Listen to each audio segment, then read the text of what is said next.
Okay, so we talked about 223 Winchester Super Short Magnum. Well, what happens when you go a little bit bigger? So around the same time the 223 WSSM is developed, Winchester decided it would be a good idea with the popularity of their 243 round to do the same thing with the 300 Winchester Short Magnum case, but for a 243 bullet that they did with the 223 Winchester Super Short Magnum, which is just neck it down. It's not a popular cartridge. It never really caught on. Some people liked it, some people didn't, but that Winchester doesn't produce very much of it. They don't produce it very often. So one thing you can do, because this cartridge is very, very short, all right, it's a 42.4 millimeter long case, which means in theory you could make it very easily run in an AR-15 type system. Okay, the overall length of the case rather is going to be right at 60 millimeters to include the shoulder and neck. So you can make this work, but me personally, I think that's a little bit too much. I think you'd have port pressure issues.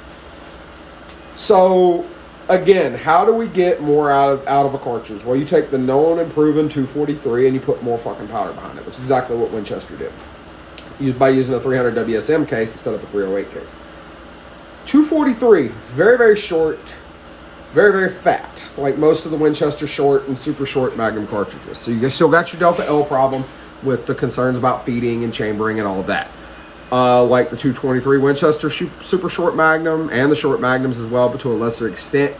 I would definitely be concerned about barrel wear. Now, I'd imagine you could use just about any 243 bullet you wanted in it, but ammunition that I have load data for is 58, 70, 80, 90, and 100 grain bullets offhand.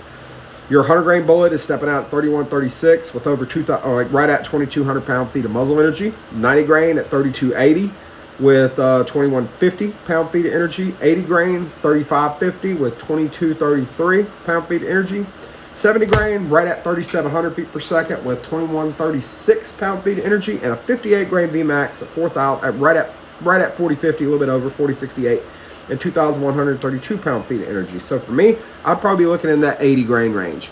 But again, you can use your 100 grain bullets, and I would have no issue using this on deer. But I would see it more as a small game round, especially smaller game at long ranges. That's where I see it shining. Not my thing. I'd rather have a traditional 243 and a few more rounds. But if you like a 243 WSSM, it's a good choice.